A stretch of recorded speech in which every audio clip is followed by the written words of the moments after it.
Hoy, hoy tenemos al profesor Abiud Fonseca. Ustedes lo conocen porque es uno de los profesores más antiguos en Capilla del Valle. Tiene estudios en antropología, tiene estudios en biología. Adelante, muy buenos días. Pastor de nuestra iglesia, Capilla del Valle, ya por muchísimos años. Es profesor del seminario sudamericano en las materias de Antiguo Testamento y teología, materias bien pesadas, pero él es el experto en estas áreas. Es escritor también, buenos días, de algunos artículos, conferencista y bueno, un currículum bastante extenso. Así que lo recibimos en esta mañana con un fuerte aplauso. De mis hermanos de esta clase. Gracias, pastor. Gracias. Buenos días. ¿Cómo están? Buenos días. Hola, hola. Buenos días. Hola, ¿cómo están? Bueno, gracias a Dios por regalarme un día más, ¿no? Y sobre todo porque un día más significa una nueva oportunidad. Vamos a lo apuntado, ¿no? Así está. ¿Sí nos escuchan? Sí. Okay. Entonces, vamos a trabajar el tema que nos ha convocado en esta mañana. Les pido que podamos abrir nuestras Biblias en el Evangelio de Mateo, el capítulo 25. Vamos a hacer nuestra reflexión en esta mañana de una especie de discurso que hace Jesús y que culmina con una descripción, o mejor dicho, podríamos decir nosotros, con un anuncio, una proclamación gráfica que se ha conocido como la parábola del juicio en muchos espacios, pero que hay otros que realmente dialogan o en todo caso debaten sobre el título que se le pone a esta narrativa cuando se le asigna la condición de parábola. Ya, eso es lo primero que vamos a quizás debatir un poquito, debatir en el sentido de que vamos a profundizar un poco en eso. Ustedes han estado viendo durante todo este tiempo cómo Jesús opta por una forma, por un recurso rabínico, ¿no? Que en ese tiempo los que eran encargados de enseñar a la gente la religión judía, recuerden que Jesús era judío, ¿no? Jesús pertenecía a esa religión y a la vez también etnia llamada judaísmo, y vemos nosotros en el texto bíblico que Jesús era un practicante fiel del judaísmo porque fue muy temprano a ser circuncidado, iba a las sinagogas, a los 12 años fue al templo para la celebración de un rito que es propio de los judíos. Jesús sabía la ley, Jesús andaba entre fariseos, Jesús era alguien que vivía de manera bastante tanto cotidiana como a la vez también vivía de manera bastante estricta la religión a la cual él pertenecía, ¿no? Que era la religión judía de aquel entonces. Los judíos de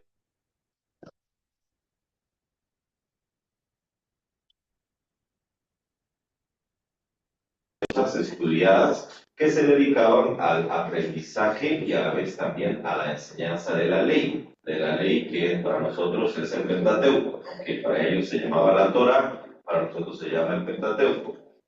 Entonces, los rabinos tenían técnicas de enseñanza y una de esas técnicas de enseñanza eran las parábolas, ¿no? Que ustedes han estado viendo durante todo este tiempo, han estado estudiando muchas parábolas. En resumen, yo les preguntaría a ustedes, bueno, les puedo tomar examen.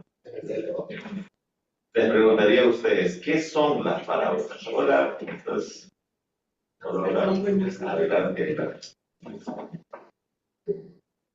¿Qué son las parábolas? A ver, ¿quién me puede decir alguna característica?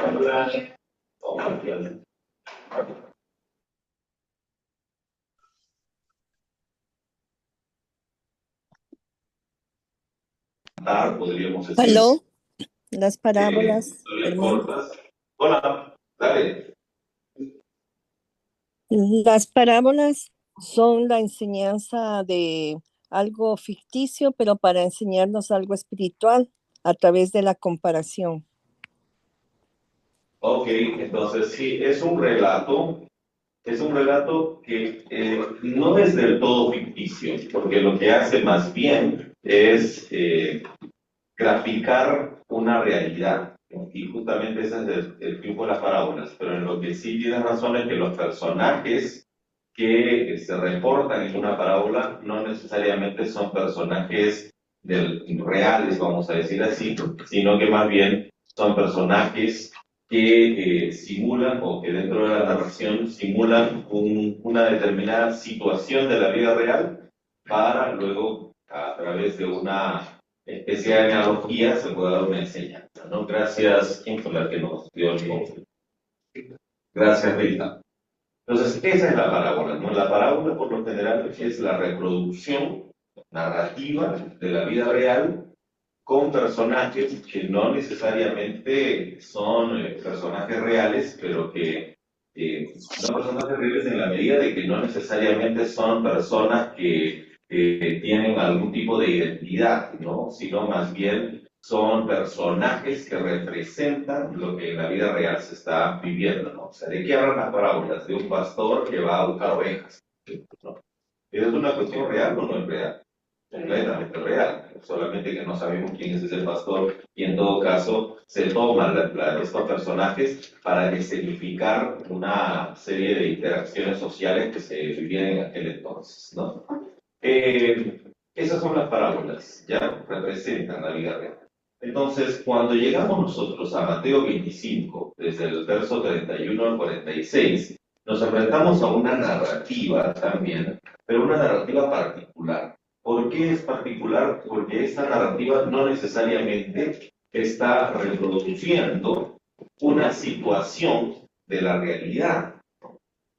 Lo que vemos nosotros en esta narrativa más bien es una especie de imaginación de lo que puede ser más adelante, ¿no? A través de figuras que no necesariamente son muy... hola, ¿cómo están? ¿Cómo están? Adelante. Sí, como les decía, que no son figuras que reproducen un imaginario o una situación cotidiana, sino más bien son como, no sé, cuando ustedes ven algunas películas, han visto, qué sé yo, Mad Max, no sé por qué se me ocurre ahora, ¿alguno ha visto esa película? Tipo Mad Max, que son películas que quieren adelantarse al futuro y lo que hacen es representan de manera imaginaria lo que podría ser el futuro. ¿Ya? Ese tiene un nombrecito, se le conoce algo así como que reproducen realidades distópicas, señor, ¿no? O sea, reproducen realidades que uno imagina que puedan pasar. No sé si han visto, por ejemplo, qué sé yo, el día después de mañana, también había otra película, cuando todo se ponía, se volvía, se volvía hielo todo y había una catástrofe en el mundo, ¿no? Entonces, a eso se le conocía así. Entonces, eso es interesante porque esta parábola nos refleja más bien esto, lo que puede o lo que se imagina que podría pasar, ¿ya? Entonces, dicho eso, vamos a leer la parábola ahorita y luego vamos a analizarla por completo.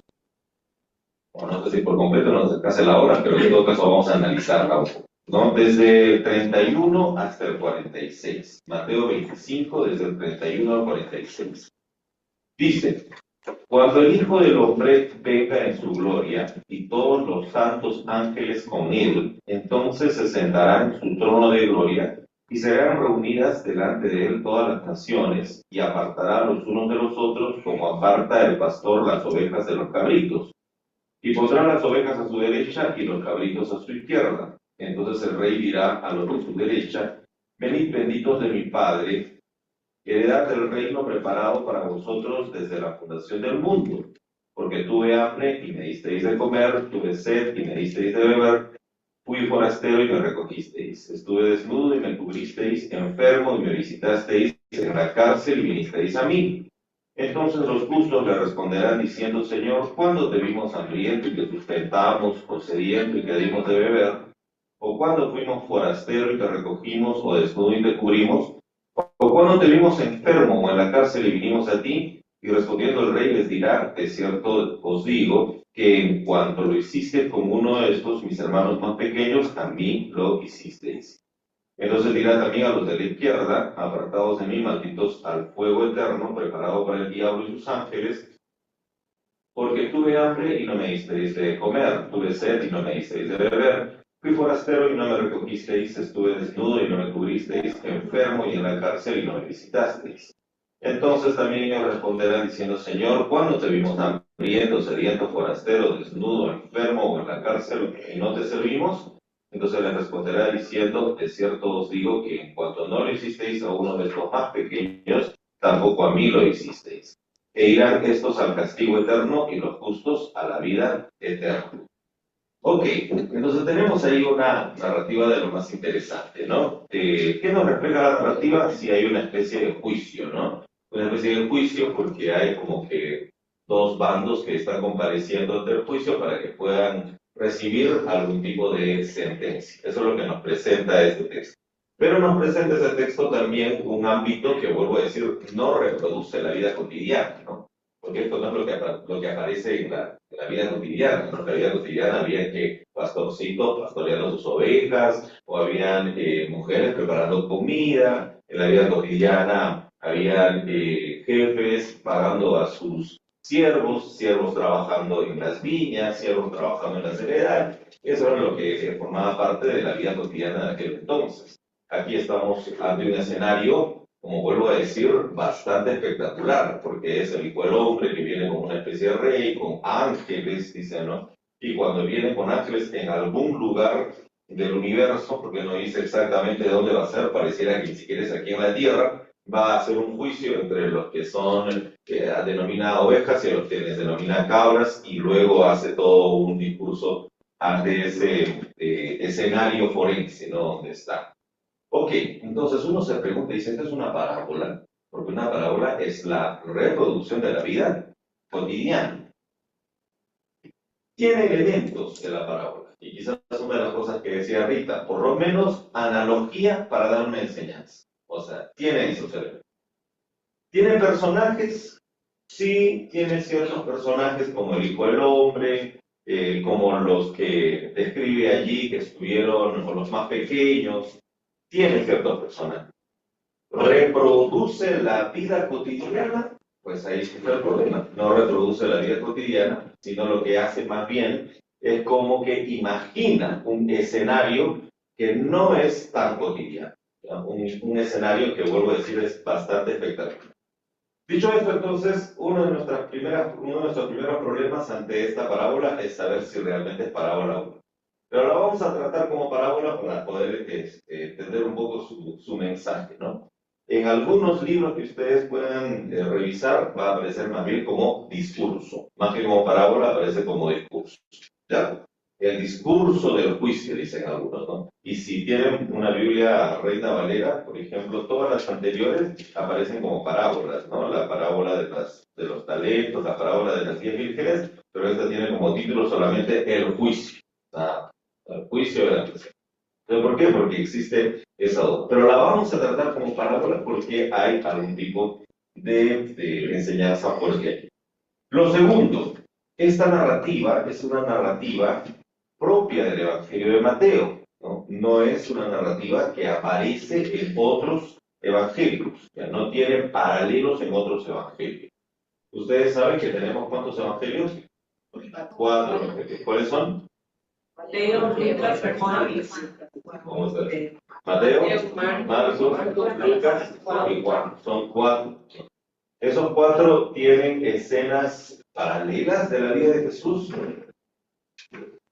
O sea, en esos 4 se repiten escenas de la vida de Jesús. Sí. ¿Todas? No necesariamente, no necesariamente. El más rarito es el Evangelio de Juan. El Evangelio de Juan tiene unas historias un poco más distintas. Los otros tres evangelios, Mateo, Marcos y Lucas, sí tienen historias bastante repetidas, por eso se les conoce a estos tres evangelios como los evangelios sinópticos. Muy bien, se les conoce así porque hay una sinopsis, hay paralelos entre estos tres evangelios. Pero aún así, cada uno de esos evangelios tiene sus narrativas propias, ¿ya? Por ejemplo, qué sé yo, en el evangelio de Lucas aparecerá lo de los 10 leprosos que vinieron de Jesús y solamente vino a dar gracias, ¿cuántos? Uno. Eso aparece solo en Lucas, no aparece en los otros evangelios. Así también en Mateo aparece esta parábola que no aparecerá en los otros evangelios. Entonces es una parábola exclusiva de Mateo. ¿Por qué razón es una parábola exclusiva de Mateo? Vamos a revisar algunas cosas que Mateo tiene para proponernos, para enseñarnos y que se reflejan justamente en esta parábola. Antes de 11 ya llegó. Entonces vamos a ver cuál era la intención del Evangelio de Mateo. ¿Ya? Vamos a revisar por qué aparece esta parábola en el Evangelio de Mateo. Y quizás la clave esté en esta última frase que pongo aquí. Mateo es el único evangelio que tematiza el juicio desde una perspectiva social. Vincula la misericordia hacia los pobres como la entrada al reino. ¿Ya? Para entender un poco esa frase, en los otros evangelios, el juicio es casi una forma individual de tratamiento de Dios hacia las personas. En Mateo, el juicio no solamente es una cuestión individual, sino más bien es una cuestión social. Lo que hace Dios es medir a la sociedad o juzgar a la sociedad por la forma en la que vive. O sea, cómo vive. Si es que realmente han logrado encontrar una armonía a través de la práctica de la misericordia o no. ¿Ya? Eso es un poco lo que aparece en el Evangelio de Mateo. Como vuelvo a decir, en los otros evangelios el juicio casi no hay. Jesús no vino a hacer un juicio constante a la gente. Y si hay juicio, es un juicio un tanto más individual. Qué sé yo, voy a poner un ejemplo. A la mujer adúltera, vete y no peques más. ¿Es un juicio para la sociedad? No, es un juicio un poco más directo hacia una persona. A Zaqueo, ¿no? La salvación ha llegado a tu casa, ¿no? Después de que has devuelto la plata que te has robado, entonces la salvación ha llegado a tu casa. Tiene implicaciones sociales, sí, pero está más dirigido hacia las personas. En el caso del Evangelio de Mateo, más bien es un poco más amplio, ¿no? El juicio, o sea, la forma como Dios tiene para tratar con la gente, es en un sentido mucho más abierto, mucho más colectivo, mucho más social. Hola, ¿cómo estás? Entonces, es por eso que es particular en Mateo esta forma en la que Jesucristo aparece. Reconozcamos algunas cosas del Evangelio de Mateo que pueden interesar, ¿no? El Evangelio de Mateo es un evangelio, no es de los más antiguos. El evangelio más antiguo en realidad es el Evangelio de Marcos. El Evangelio de Mateo se escribe casi a finales de siglo, ¿no? En los años 80 aproximadamente. Si Jesús vivió hasta los años 30 más o menos, ¿cuántos años después se escribe el Evangelio? Entonces, 50 años después, ¿no? Para que más o menos ustedes sepan de que los evangelios no se escriben de manera inmediata a la vida de Jesús, sino los evangelios se escriben mucho tiempo después. En el caso de Mateo, se escriben casi 50 años después de que Jesús ha vivido, ¿no? Entonces, lo que hacen los evangelistas no es reproducir de manera inmediata lo que Jesús estaba viviendo. Lo que hacen los evangelistas es enterarse de algunas cosas y armar una composición literaria que quiera dar una enseñanza. ¿Ya? Les digo así también para que ustedes puedan hacer sus estudios. Los evangelios no son biografías de Cristo. ¿Ya? Una biografía que es Una biografía es cuando alguien te narra eventos de las personas de manera cronológica. ¿Cómo se empieza una biografía? ¿Cómo se empezaría tu biografía? Tú que eres más joven puedes decir tranquilamente tu edad, pero eso no les puedo preguntar. Entonces tú puedes decir en el año 2000, no, en el 2000, bueno, en el año 2003, en la ciudad de Guatemala, nació Jafet de León. Entonces, eso es una biografía, ¿no? Una biografía que comienza a los pocos años atrás del colegio. A los 6 años entró a los estudios escolares y terminaste. Ok, muy bien. Entonces, eso se llama una biografía. Datos cronológicos de una persona. En el caso de los evangelios no les interesa eso, ¿no? Muchos de los evangelios ni siquiera mencionan el nacimiento de Jesús, o sea, 2 de los evangelios, ¿no? Lo que les interesa es entregarnos a nosotros pruebas de que Jesús es el Mesías. Ese es el interés de los evangelios, ¿ya? Y es más, cuando por ejemplo el Evangelio de Mateo nos está contando el nacimiento de Jesús, no les interesa que nosotros entendamos los datos exactos de ese nacimiento. Lo que nos interesa es que nosotros reconozcamos a través del nacimiento que Jesús es el Mesías, ¿no?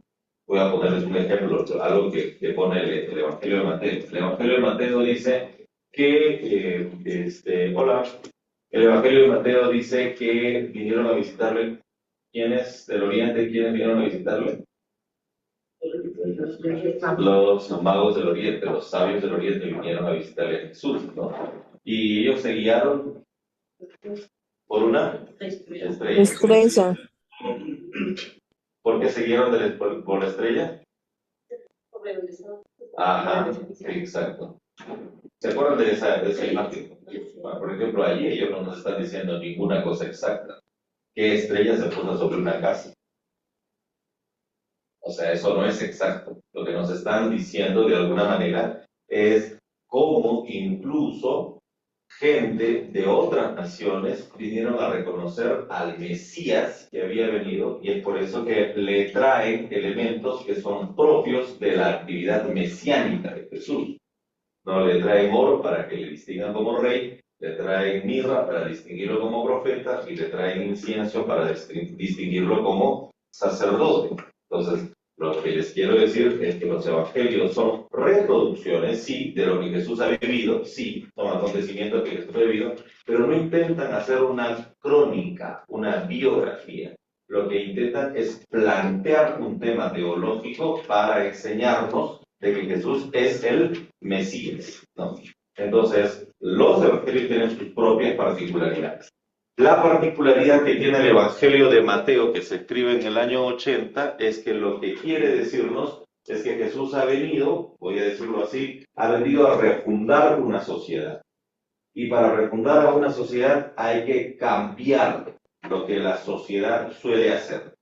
Y lo que la sociedad suele hacer es juzgar a través del mérito.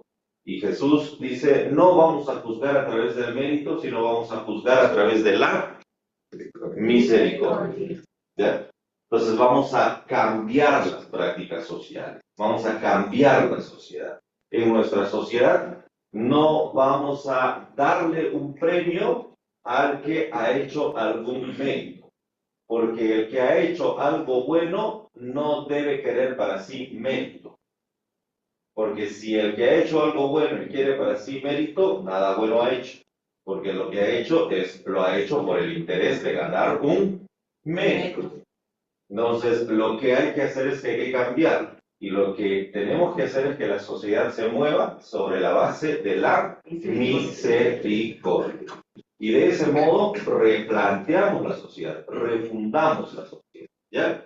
Eso lo plantea Jesús desde el Sermón de la Montaña, en todas las parábolas, hasta llegar a esta narrativa del juicio, que es algo así como la síntesis, el resumen, la epítome final de la propuesta de Jesús en el Evangelio de Mateo. ¿Ya? Es por eso que cuando ustedes estudian el Evangelio de Mateo van a encontrar cosas muy interesantes, como por ejemplo que el Evangelio de Mateo en el capítulo 5 hasta el 7, a Jesús le hace subir a una montaña para hablar de la ley. ¿Quién subió a una montaña para recibir la ley? Moisés, ¿no?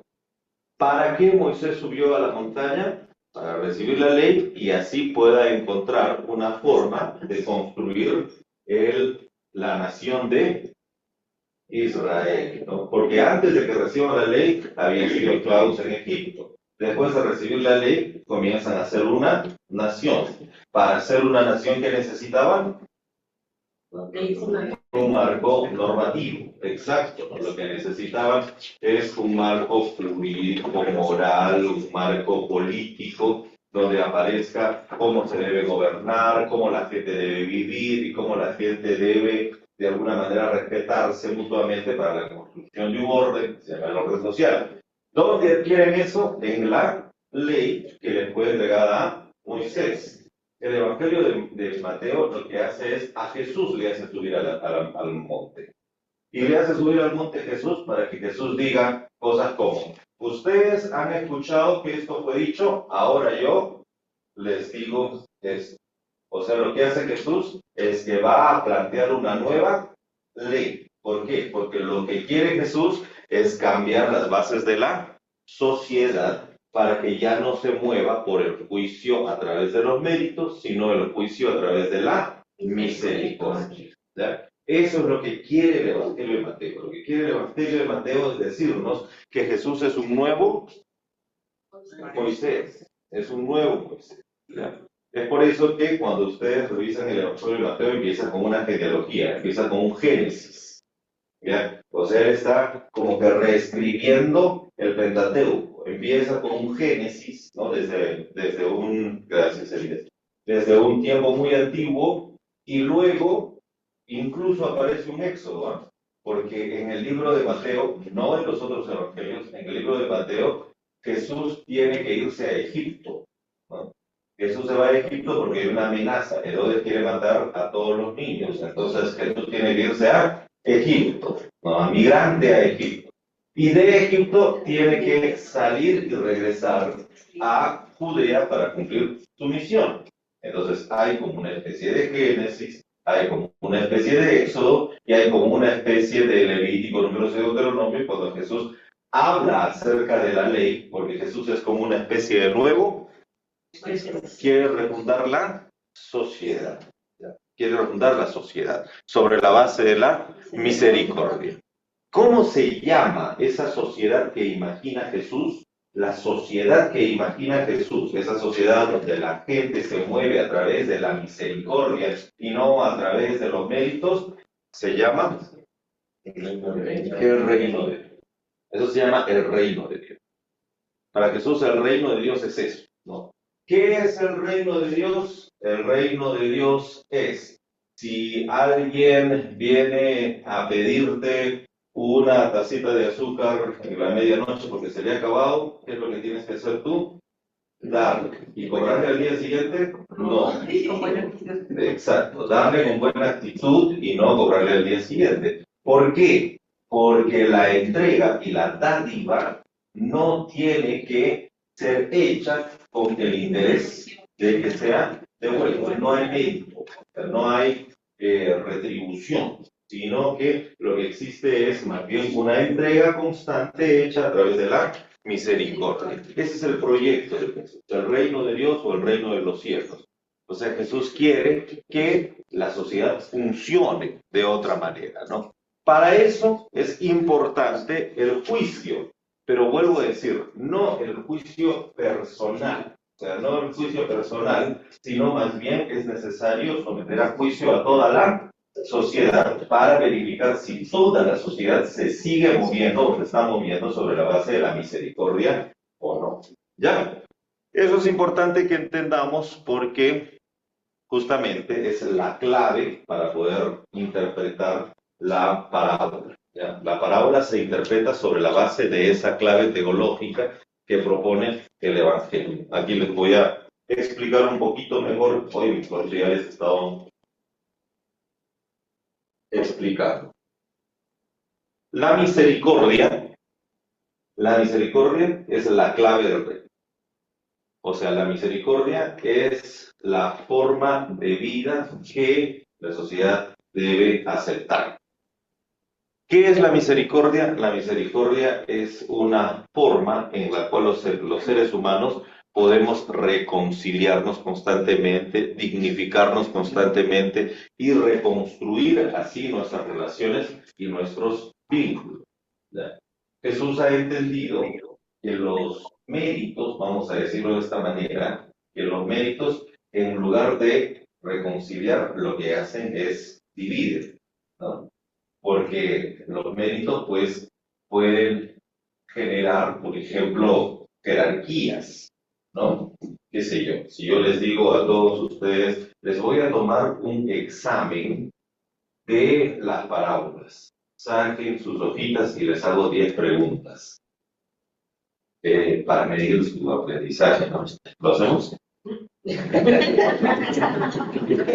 Y luego les digo, y le voy a dar un premio al que acierta las 10 preguntas. Entonces, todos dan su examen. ¿Quién seguramente acierta? Ustedes se conocen ustedes mismos. No sé, Jimenita acierta las 10 preguntas. Ya vamos a decirlo así. Entonces, ¿qué hacemos con la Jimenita? Le damos su premio. Entonces Jesús dice, eso genera jerarquía. ¿Por qué? Porque ella luego va a comenzar a creer que es superior a los demás. Superior a los demás. ¿Por qué? Porque hemos medido a la sociedad sobre la base de obras que no han sido hechas con la intención de entregar, sino con la intención de ganar. O sea, ¿para qué hicimos la medición de sus conocimientos? Para que uno gane un mes. Entonces Jesús dice, esa forma de vivir es una forma que va generando más bien distancias y no reconciliaciones. ¿No? De tal modo que cuando alguien comienza a recibir muchos méritos, pero después como Jimenita, además de eso, es muy amorosa, entonces le damos otro mérito, pero como llega tarde, le quitamos un mérito. Entonces, si medimos sobre esa base, ¿qué es lo que estamos haciendo? Como vuelvo a decir, estamos generando distancia. Acumulación, por un lado. Por otro lado, castigo. El castigo que es quitar, ¿no? Entonces, entre quitar y ganar, entonces vamos generando esa distancia. Entonces, el Señor Jesucristo dice, más bien lo que hay que hacer es ejercer el uso de la misericordia. ¿Qué sería el uso de la misericordia? Sería un poco al revés, ¿no? O sea, vamos a hacer un examen para medir quiénes son los que han aprendido más o no.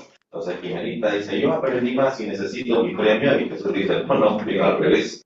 Todos nosotros tenemos ahora que entregarnos para atender a quien no ha podido aprender, porque probablemente no ha podido venir por distintas razones, o porque probablemente necesita de la atención de todos nosotros, de nuestra entrega.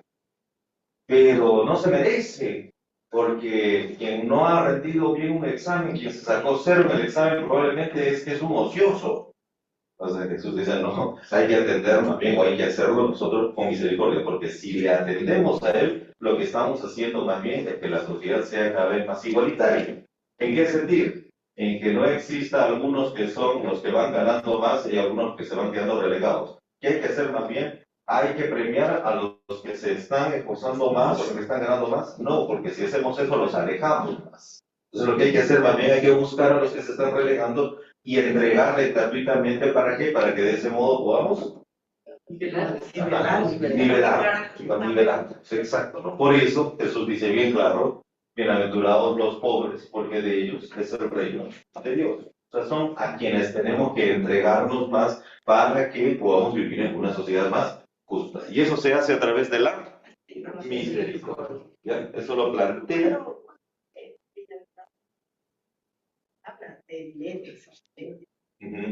sea, porque hay de todo. Hay gente que en realidad no tiene recursos por eso. Y es muy buena. Y hay otras personas que no, o lo contrario, hay gente que tiene mucho dinero y no es. No creo que habla exactamente refiriéndose a que sí tiene dinero. Ya, cuando habla de pobres, habla de carencias, ¿no? Habla de carencia y de precariedad, ¿no? La carencia y la precariedad atraviesa muchas instancias de la vida, que no solamente atraviesan el asunto, como tú dices, económico, ¿no? No solo el económico, pero tampoco no excluyamos lo económico, porque al fin la mayoría de las carencias y precariedades en un mundo que se mide por el mérito, vienen por lo general por lo económico. O sea, está bien, no solo es lo económico, pero ojo, cuando digamos no solo es lo económico, no es que quitemos ese factor, porque ese factor está presente. Porque vuelvo a decir, en un mundo donde la justicia es recíproca, donde la justicia, perdón, es retributiva, donde la justicia es por el mérito, al fin lo económico queda siendo un factor de medición. ¿Ya? Entonces eso sí, o sea, ahora, para eso Mateo utiliza una categoría, en cuanto a eso de los pobres, muy buena pregunta. Lucas es el que dice solamente pobres, bienaventurado a los pobres. Mateo utiliza una categoría mayor, ¿no? Dice los pobres en espíritu. Y alguno dice, cuando Mateo dice los pobres en espíritu, ya no se está refiriendo a las cuestiones económicas. Bueno, ahí más bien lo que está haciendo Mateo es amplificar la categoría, ¿no? Y decir, no solo es económico, sino que hay más precariedades, ¿no? Que no solamente implican lo económico, pero que está muy relacionado con eso, ¿ya? Ahora, cuando Mateo dice eso, ¿qué es lo que está diciendo? ¿Que entonces ya no tenemos que juzgar a nadie? No, lo que está diciendo más bien es que el juicio se debe hacer sobre la base del uso de la misericordia o no dentro de la sociedad, ¿ya? Ahora, si uno usa la misericordia, por lo general uno va dejando de juzgar, porque nosotros juzgamos en la medida que seguimos todavía bajo el chip del mérito, ¿no? Y no solamente los jueces juzgan, sino todos nosotros nos volvemos juzgadores, porque andamos nosotros juzgando a la gente por cómo se viste, por cómo habla, por cómo se conduce dentro de la sociedad, ¿no? ¿Por qué? Porque hemos aceptado una ley que nos hace siempre estar emitiendo juicios. El Señor dice, pero si cambiamos el chip del mérito y ponemos el chip de la misericordia, con el chip de la misericordia es probable que no juzguemos a la gente, sino que más bien lo que hagamos es que seamos lo que llamamos nosotros amorosos, caritativos, generosos, solidarios, entregados hacia los que necesitan. Empáticos, ¿no? Esa es una muy buena palabra actual. Porque la misericordia, ¿qué va anulando de nuestra mente? Esas condiciones de juzgamiento hacia los demás por distintas condiciones, ¿no? En Mateo aparece bien claro, ¿no? No juzgues, no juzgues. O sea, si miras a alguien que tiene una paja en el ojo, no juzgues. ¿Por qué no juzgues? Porque es probable que tú tengas una viga entre tu tuyo, ¿no? Entonces, lo que está diciendo el Señor es que el juicio puede tener otra forma de entendimiento si no es sobre la base de los méritos, sino si es sobre la base más bien de la misericordia. Cuando uno se apropia de la misericordia y cuando la sociedad se mueve sobre la base de la misericordia, menos juicio o catalogación o sentencia hay para la gente. Sí, bueno. Pastor, ¿cómo armonizar, cómo entender que no hay una contraposición? Porque la misericordia se demuestra por obras. Por ejemplo, así dice en Mateo 25, tuve hambre, me diste de comer. Pero en Filipenses dice que la salvación es por gracia, no por obras. Y más abajo todavía dice, porque somos hechura de Dios para obras, para buenas obras. O sea, son valoradas las obras, no son valoradas. Esa es la parte que no estoy viendo cómo armonizamos con este texto. Sí, cuando O sea, la salvación es por gracia, que es el principio fundamental tanto de las enseñanzas paulinas como también de Mateo, del Evangelio de Mateo. La salvación es por obra, la salvación es por gracia, o la acción de Jesús es por gracia. Pero la gracia no se manifiesta si no es a través de las obras, ¿no? Porque uno no puede decir yo tengo gracia y misericordia, pero no hago nada por nadie. Las obras son el indicador inmediato de que uno actúa por gracia y por misericordia. Cuando el apóstol Pablo se opone a las obras es cuando son las obras de la ley. ¿Qué son las obras de la ley? Son aquellas que haces ya no por gracia, sino por obediencia ciega. O sea, cuando te dicen a ti, saluda a los demás, porque si no recibes castigo. Entonces, si haces eso, ya no hay gracia. Lo que hay es, o sea, ni siquiera lo estás haciendo por voluntad, sino lo estás haciendo por evitar un castigo, por ganar un medio.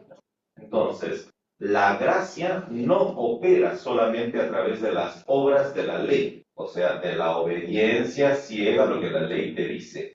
La gracia opera por las obras que surgen de la intencionalidad misma del corazón. Entonces, eso, por ejemplo, tengámoslo muy presente. Nosotros no podemos decir, soy misericordioso porque Jesucristo me mandó. Jesucristo te dirá, yo no te mandé nada. Lo que yo te he pedido es que tengas misericordia, y la misericordia debe ser genuina. Y uno debe ser impulsado por la misericordia. ¿Qué es la misericordia? Es ese afecto, vamos a ponerle un nombre, que brota a causa de una fe que nosotros tenemos, pero que es una fe que está muy ligada al amor. Fe sin amor no puede existir. Entonces, la misericordia no es un mandato, sino la misericordia es una forma de vida que debemos nosotros asumir constantemente. Porque si fuese un mandato, Jesucristo diría, bueno, ya no nos estamos distinguiendo de los fariseos.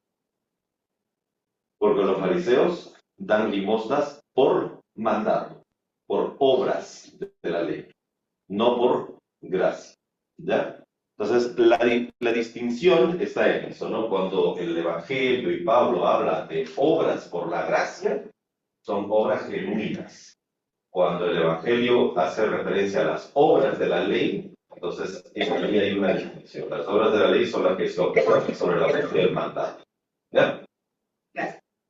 Y eso, gracias por decirlo, porque eso también fue el punto de discusión en el siglo XVI, cuando nace el protestantismo del cual nosotros estamos, ¿no? Ahí se dice, no, la salvación no es por obras, porque en ese tiempo las obras que se hacían eran las que obedecían al reglamento católico romano. Entonces, lo que no querían es que la gente se siga salvando por obedecer a un régimen sacramental penitencial. O sea, ni siquiera sé qué estoy haciendo, lo único que estoy haciendo es que estoy cumpliendo con los mandatos que me han dado. Sino, si voy a hacer obras, estas obras surjan de una fe genuina que ha aceptado justamente la salvación por gracia. ¿Ya? Entonces, cuando uno se mete el chip de la misericordia, entonces va dejando el juicio por el mérito, porque uno cuando se mete el chip de la misericordia acepta a la gente por un acto generoso, voluntario, etc., ¿no? La pregunta es, ¿y qué pasa con los que no tienen misericordia? ¿Qué pasa con los que no tienen misericordia? Entonces, con los que no tienen misericordia, entonces hay un destino propio de los que no tienen misericordia. Si hay alguien que no tiene misericordia, automáticamente no está dentro del reino. Porque la lógica de vida del reino es que entremos a vivir en el reino cuando practicamos la misericordia. Si no practicamos la misericordia, estamos viviendo bajo otro régimen. ¿Me van a entender? O sea, para vivir el reino de Dios, lo que hay que hacer es que hay que actuar sobre la base de la misericordia. Es por eso que el Evangelio de Mateo también lo va a decir de manera clara. Hay muchos que se han metido al reino y que andan llamando santo, santo, santo a Dios, pero no por el hecho de que digan santo, santo, están formando parte del reino. Porque para formar parte del reino no es que hay que volverse religiosos, no es que hay que practicar una serie de actitudes o acciones que simulan, ¿no?, la vida religiosa, sino hay que aceptarlo desde lo más profundo y hay que vivirlo hasta lo más externo. Quien no lo hace, debe ser confrontado. Y si al ser confrontado no cambia su actitud, entonces esa persona automáticamente se va separando. Se va separando del reino. ¿Ya? Genuino. Me pregunto esto porque por las personas que no conocen o no quieren conocer de Dios, pero pueden actuar de buena manera, digo yo. O sea, puede ser esto genuino. La misericordia. La misericordia debe ser genuina, sí. Ahora, quizás de repente, no sé si no canté bien, me corriges nada más, ¿no? La misericordia es genuina. Ahora, ¿actúan en misericordia solo aquellos que se han adscrito a alguna iglesia? Vamos a decirlo así, o aquellos que se han metido en una religión, no necesariamente. No. La misericordia es algo que podemos ver incluso en espacios que de repente ni siquiera son propios de la iglesia. Ahora, ¿cuándo es que la misericordia se va perfeccionando? Cuando nosotros encontramos un modelo de misericordia. Y ese modelo de misericordia realmente en la historia de la humanidad es Jesucristo, por una razón, porque Él no solamente dio algo, sino Él dio todo, dio vida, ¿no? Entonces, mientras que haya algunos que de repente no conocen a Jesús y actúan sobre la base de lo genuino de la misericordia, está bien. Es más, el Señor Jesucristo nos va a decir que estemos atentos porque de ello podemos aprender. Recuerda que en el Evangelio de Mateo, creo que también es el capítulo 8, porque en el Evangelio de Mateo, y ahí me iba buscando la sanidad de un centurión, el hijo del siervo de un centurión. No viene un centurión romano, que no es judío, no cree en Dios, que es pagano. Y le dice, mi siervo está enfermo, manda a decirle, mi siervo está enfermo. Y Jesús le dice, bueno, vamos a sanarlo. Y él dice, no entres a mi casa es indigna. O sea, ¿qué cosa habría habido en esa casa que no quiere que Jesús entre? Y Jesús le dice, entonces, ¿qué hago? Dice, no, solamente da la orden y seguramente va a sanar mi siervo. Entonces, ¿qué es lo que le dice Jesús a todos los creyentes? Les dice, miren, yo creo que en toda la iglesia, o sea, yo creo que de todos los judíos, no he encontrado a alguien que tenga más fe que este. ¿Qué encontró Jesús en el centurión pagano que tiene una casa indigna y que no quiere que Jesús entre allí? ¿Qué encontró? Esa fe que se mueve sobre la base de porque amaba a su hijo, su siervo. No tenía ni que amarlo, pero era su siervo. Pero lo mueve eso. Entonces, miren, Jesús encuentra misericordia incluso fuera de los ámbitos que nosotros creemos que la misericordia debe moverse. Ahora, ¿cuál es el problema? El problema es que si siguen actuando sobre la base de una misericordia que ha sido aprendida en la escuela o en cualquier otro espacio, que no tenga ese modelo pleno que es Jesucristo, esa misericordia puede convertirse tranquilamente en filantropía. ¿Qué es la filantropía? La filantropía es cuando hago ciertos actos de misericordia, pero no toda mi vida. O sea, cuando de vez en cuando, ay, pobrecito, toma, le doy, ¿no? Pero luego me voy a mi casa y le meto un puñete a mi hijo. O sea, eso es filantropía. La filantropía es un acto generoso, pero que no parte de un convencimiento, de una aceptación, de una vida de entrega total. ¿Cuándo encontramos esa aceptación de una entrega total? En la medida que vamos conociendo al ejemplo de entrega total, Jesucristo. Es por eso que debemos predicar de Jesucristo. ¿Para que la gente acepte una religión más? No, para que la gente encuentre un modelo de reconciliación plena. ¿Quién es? Jesucristo. Volviendo a tu pregunta, ¿podemos encontrar actos de misericordia? Claro que sí, Jesucristo los encontró. Pero ¿qué es lo que tenemos que hacer nosotros? Predicar para que todos esos actos de misericordia que se hacen en distintos sitios puedan encontrar ese modelo pleno llamado Jesucristo. O al revés, para que los que pertenecemos a una religión, incluso creyendo de que nosotros ya tenemos todo, de repente podamos ver en ellos algo que todavía no hemos aprendido, ¿no? Porque eso también nos dice el Señor, ¿ya? Vamos primero con Alfita y luego digo que ya levantó la mano. Sí, este llamado a la misericordia es bastante fuerte y confronta mucho a los cristianos. Lastimosamente creo yo, al menos a simple vista, que muchos de nosotros estamos dentro de esa parte en la que supuestamente somos misericordiosos y en realidad no lo somos de corazón. Pero también hay que ver que hay un versículo en Filipenses 2:3 en donde nos habla acerca de que todo lo que hagamos, lo hagamos con humildad y haciendo a los demás como superiores a nosotros mismos. Entonces, es algo que solo se puede hacer cuando uno se coloca en la cruz para poder abandonar toda esa parte mundana y retomar la parte que Cristo nos está mostrando. Entonces, si nosotros logramos, porque es bastante duro y difícil, si es que pedimos al Señor, al Espíritu Santo, nos ayude a discernir sobre eso, podríamos lograrlo.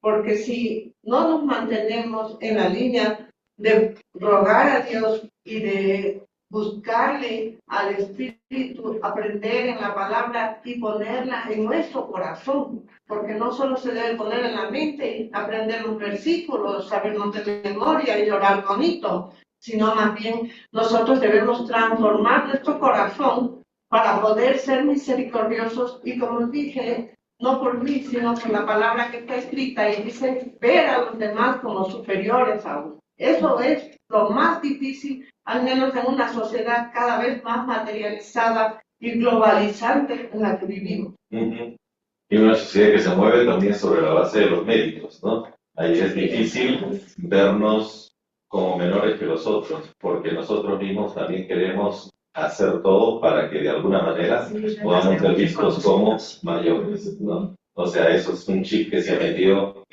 y que yo les digo, no es que de buenas a primeras cambiamos y ya, sino que debemos saber movernos para que poco a poco, siempre, todos los días, andemos renunciando a una forma de vida que está metida ahí desde nuestro nacimiento, ¿no? Entonces, el proceso de pertenecer al reino de Dios no es un proceso mágico, ¿no? Yo digo, Señor, ven, y ¡pum!, ya, no, sino es un proceso de cuestionamiento diario. Por eso que el Señor Jesucristo fue sabio cuando dijo, ¿cuántas veces tienes que perdonar? Todo el tiempo. Porque todo el tiempo hay que ir asumiendo esa posibilidad de pertenecer al reino. Pastor, está claro que la misericordia viene a mostrar aspectos de la ley que son completos y por eso la deja obsoleta. En la práctica diaria de la misericordia se me viene a mí algunas contradicciones porque vivimos en un mundo donde el marco legal es el que impera. ¿Cómo hacer en el caso de que ahora que estamos expuestos a la delincuencia, a los ladrones, a tanta cosa que uno vive día a día? Si tenemos actos de misericordia, ¿no estaríamos cometiendo ilegalidades aquí? ¿Cómo actuaría Jesús en ese aspecto? Porque nos pondría en contradicciones. Y si estamos aquí es porque nosotros queremos aprender del reino de Dios, actuar correctamente como Jesús lo haría. pero humanamente no veo cómo hacerlo. No sé si usted nos puede aclarar. Ok, gracias por tu pregunta. Tu nombre. Giovanni. Giovanni. Gracias, Giovanni, por tu pregunta. A ver, número uno, hablaste sobre que estamos nosotros inmersos dentro de un sistema que ya tiene su propia forma de establecimiento del orden, que es leyes que nos sobrepasan, ¿no? Que realmente nos gustaría de repente cambiarlas para que puedan ser leyes más misericordiosas, pero no lo son, ¿no? Entonces, lo que te diría en principio el Señor Jesús, miren, cuando significa pertenecer al reino de Dios y actuar sobre la base de la misericordia, eso no significa que tienes que llegar a ser todavía asambleísta o presidente para cambiar las leyes y que recién allí la sociedad aprenda a vivir en la misericordia. Lo que te va a decir el Señor Jesucristo, si tú quieres llegar a ser asambleísta o presidente, tienes que saber que lo que estás queriendo es más bien poder. Y frente a eso, o sea, no hay posibilidad de hacer ningún tipo de cambio. ¿Por qué? Porque querer ser asambleísta o querer ser presidente ya es más bien participar del sistema injusto de este mundo. Entonces, ¿dónde empieza el cambio o dónde empieza esta actuación de la misericordia? El Señor Jesucristo tenía una palabra clara, el prójimo. ¿El prójimo qué es? El próximo. O sea, ¿con quién debes comenzar? ¿Con quién debes comenzar a actuar en misericordia? Debes pretender el cambio de las leyes, el cambio del sistema. Señor, es difícil. Al César le vamos a seguir pagando lo que tenemos que pagar. Lo que tenemos que comenzar nosotros es básicamente en los que están más a nuestro lado, porque allí es cuando podemos nosotros realmente hacer que la misericordia sea efectiva. Uno no puede decir, yo quiero tener misericordia para que no haya más pobres en el Ecuador. Eso te va a decir, mira, los pobres siempre lo vas a tener. El asunto más bien debe empezar por el pobre que está a tu lado. O sea, por el inmediato, por el que conoces, por el que sabes, por el que has mirado mal, por aquel que durante mucho tiempo has mirado como incluso inferior a ti. ¿Ya? A ese es a quien tienes que comenzar con quien tienes que comenzar tu trato o cambiar tu trato a un trato misericordioso. Entonces, eso en principio. Y lo segundo es que la misericordia y el perdón no son sinónimos de la impunidad. No son, para nada son sinónimos de la impunidad. ¿Cuál es la diferencia? La misericordia y el perdón buscan la transformación. Yo actúo con misericordia para que ella pueda luego actuar con misericordia. O sea, la misericordia debe llevarnos a transformar, según Mateo, la sociedad. Y para la transformación de la sociedad, ¿qué es lo que debe pasar? Lo que debe pasar es que el acto de misericordia debe contagiarse de tal modo que pueda reproducirse. ¿Qué es la misericordia y qué es el perdón de manera plena? Lo que el Señor Jesucristo decía, dar de gracia, ¿para qué? Para que dé gracia.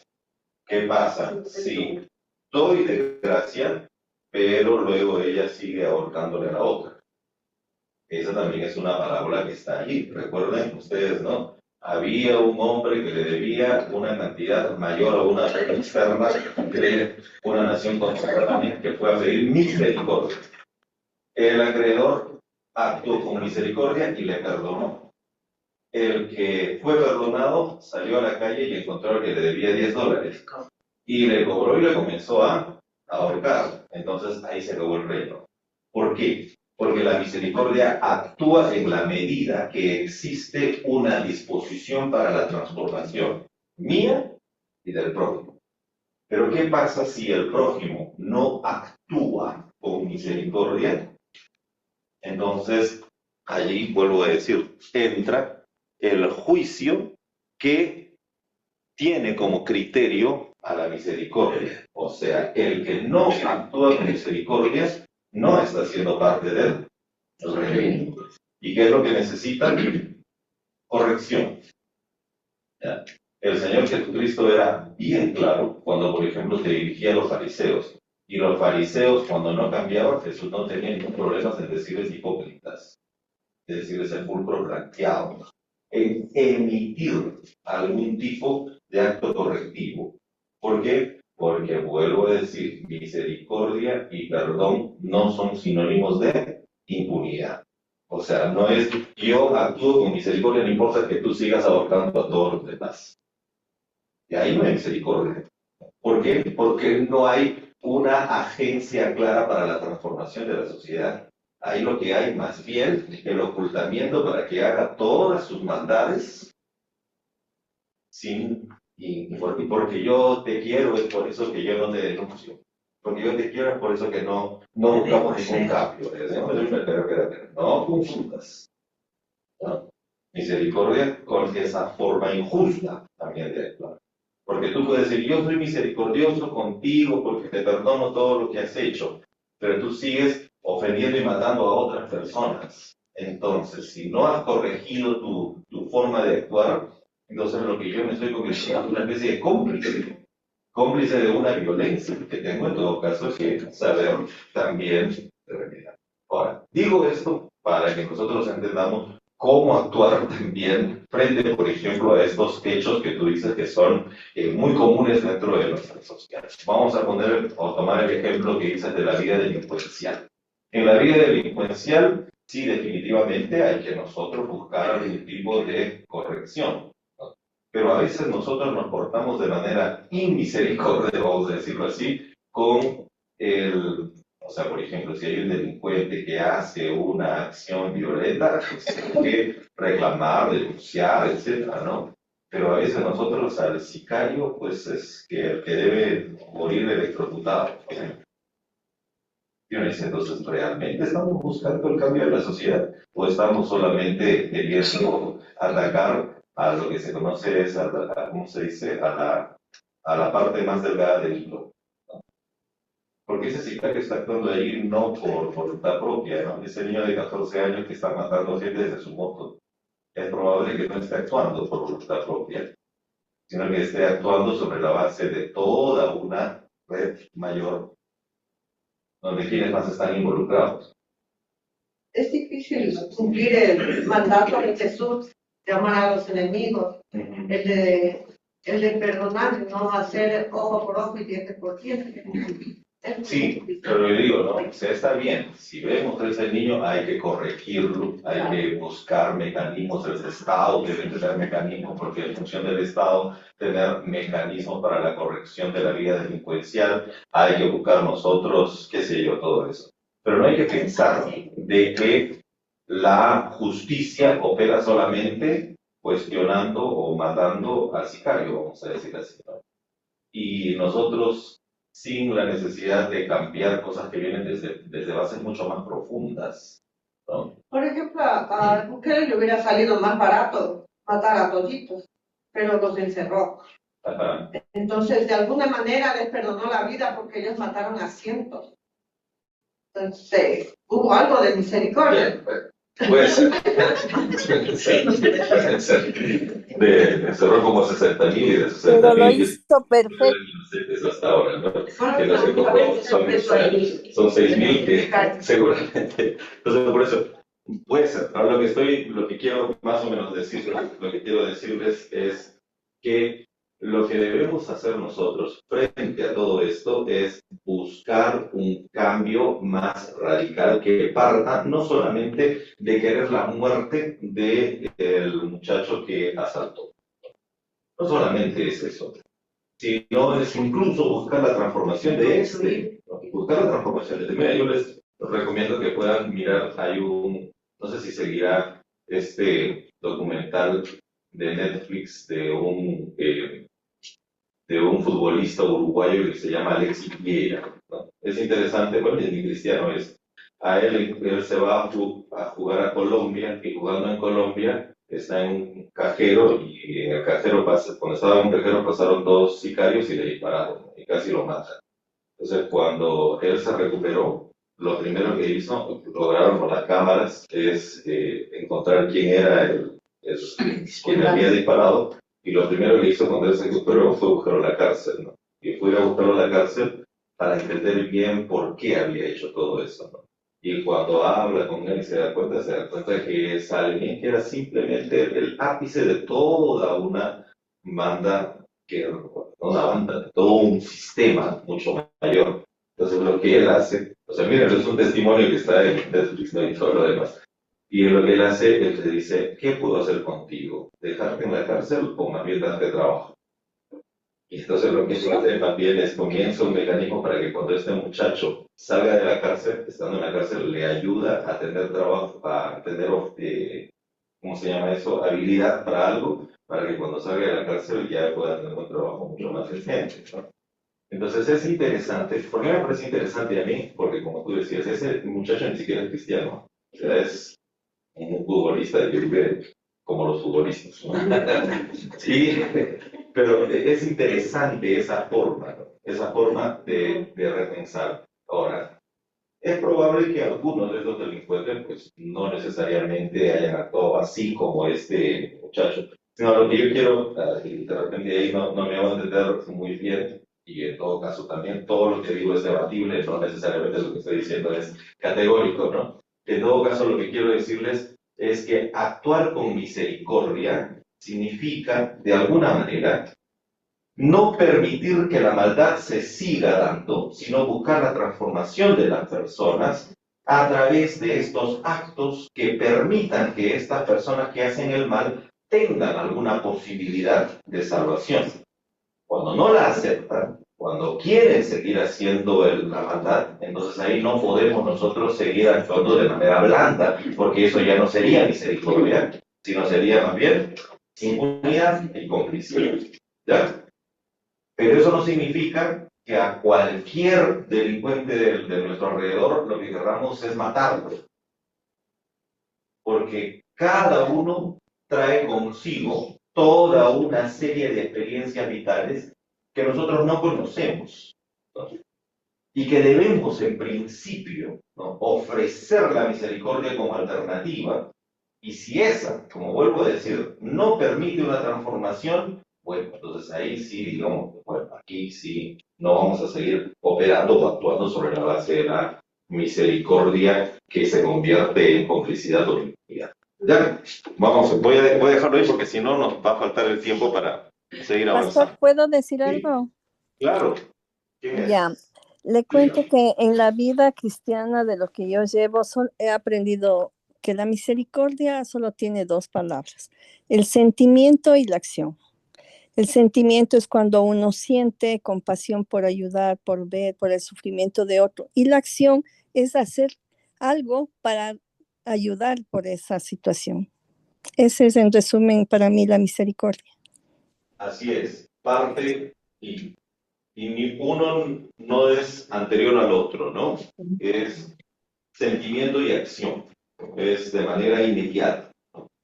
Porque, les digo, ¿no? Nadie puede decir siento amor, pero no hago nada, porque si no hago nada, no hay amor. El amor es amor en la medida que se expresa a través de él. ¿Me hago entender? Uno no puede decir, wow, estoy lleno de amor. Amor porque, no sé, pero amo. O sea, ahí no hay amor. Y tampoco Buenos puede ser, días, amo a alguien, David. te amo mucho desde aquí adentro, ¿no? Pero no haces nada. No, el amor y el acto son concomitantes, ¿no? Gracias, Rita. Creo que Buenos días, David. Hola, Jorgito. Sí, estoy queriendo hablar, pero no me dejas. Perdona. Sabes que mucho tiempo he pensado sobre este asunto de la misericordia, pero a mí me salta primeramente ese sentimiento de compasión. Primero uno tiene compasión por algo, luego viene la acción, la misericordia, y luego viene pues el perdón a causa del amor de Dios en uno. Lo que quiero decir es que realmente muchas veces no hacemos misericordia porque nos falta la compasión. El inicio de la misericordia. No sé si estoy errado. Está bien, me parece, está bien, Jorgito. No, yo creo que más bien gracias por tus palabras, porque siempre están llenas de sabiduría y nos ayudan justamente a amplificar nuestro entendimiento de lo que estamos planteando, ¿no? Y lo que tú dices, ¿no? Misericordia, perdón, compasión, misericordia, perdón, son conceptos que están ligados, pero que no son solo conceptos, sino más bien son como esos principios vitales que debemos nosotros entender como principios que están en un solo eje significativo, ¿no? Compasión, misericordia, perdón. Están ahí en un solo eje que no debe ser separado. Entonces, gracias más bien por ayudarnos a amplificar, digamos, la amplitud del significado y de la acción de la misericordia, ¿no? Sí, no nos olvidemos de eso, ¿no? De que a veces cuando decimos un concepto, no debemos de divorciarlo de otros, ¿no? Como en este caso la compasión y el perdón, que quizás tengan otro significado, pero que sus significados no son independientes, sino que misericordia, compasión y perdón están en ese mismo eje semántico, vamos a decirlo así, ¿ya? En esa unidad. Ajá. Gracias, Jorgito. Pastor, buenos días. Hola. Pastor, buenos días, buenos días con todos. Pastor, una cosita, pero para tener misericordia y toda la compasión que debemos nacer de nuevo, realmente creo yo, que ahí hay un cambio con la misericordia, porque el resto pues difícilmente la tenga, a excepción de ciertas personas, ¿no? Exacto. Ahora, el nacer de nuevo no solamente implica el aceptar una religión, eso sí, ¿ya? Nacer de nuevo es el cambio del chip, vamos a decirlo así. ¿Qué significa nacer de nuevo? Es la humanidad que yo he forjado sobre la base de lógicas injustas, debo cambiarla por una nueva humanidad, debo ser un nuevo ser humano. Y ese nuevo ser humano debe ser un ser humano que es cada vez menos injusto y cada vez más justo sobre la práctica de la misericordia. Esto lo logramos cuando conocemos a Jesucristo. O sea, Jesucristo es nuestro modelo. Pero conocer a Jesucristo no es solo la aceptación de una nueva religión, como algunos suelen hacer. Les digo esto porque hay muchos que dicen, ya me convertí en evangélico, ahora estoy asistiendo a la iglesia y ahora sí soy una nueva persona. Puedes estar asistiendo a una iglesia durante muchos años, puedes haber de repente dicho públicamente que aceptas a Jesucristo como tu Salvador, pero si no cambiaste el chip, o sea, si sigues actuando sobre la base de la acumulación para tener más méritos y creerte más que los demás, si sigues, como dice Alvita, pensando de que tú eres el mayor que los otros, hiciste un paso religioso, pero no cambiaste el chip. Entonces no naciste de nuevo. Porque nacer de nuevo es abandonar una humanidad injusta anterior para asumir una nueva forma de ser un ser humano. ¿Me va a entender? Sí.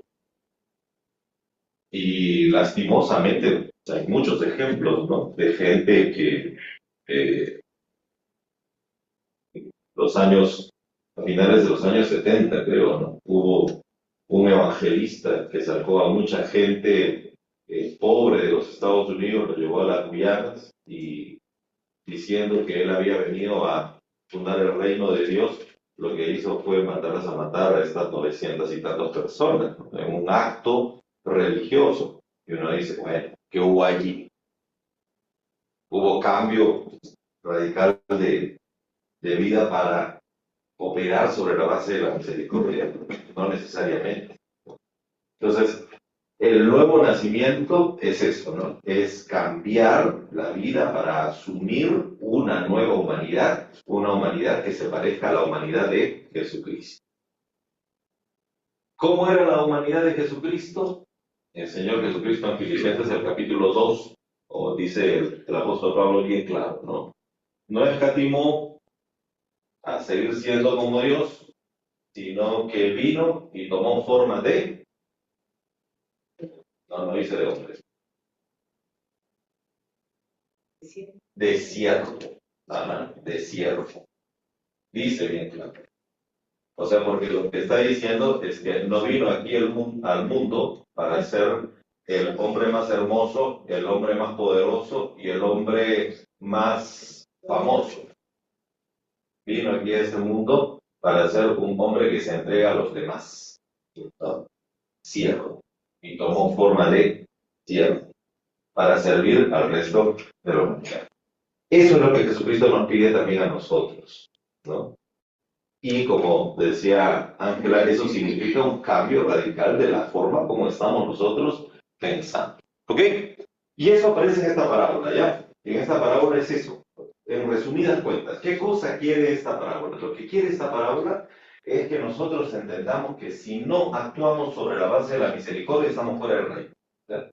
Recuerden bien, ¿qué es lo que, en resumidas cuentas, qué es lo que dice esta parábola? Me vieron hambriento, me vieron sediento, me vieron desnudo, me vieron enfermo, me vieron en la cárcel y lo hicieron conmigo a través de los pequeños. O no hicieron nada porque no hicieron esto con los más pequeños. Recuerden, esa es la parábola. La parábola, ¿qué cosa está juzgando? Lo que está juzgando no es quién ha hecho cosas malas o quién ha hecho cosas buenas. Está juzgando quién actúa con misericordia y quién no. Porque uno, vuelvo a decir, repasando esta parábola, lo único que uno tendría que pensar es ¿por qué no mandó al infierno a los que están en la cárcel? ¿Porque quiénes son los que están en la cárcel?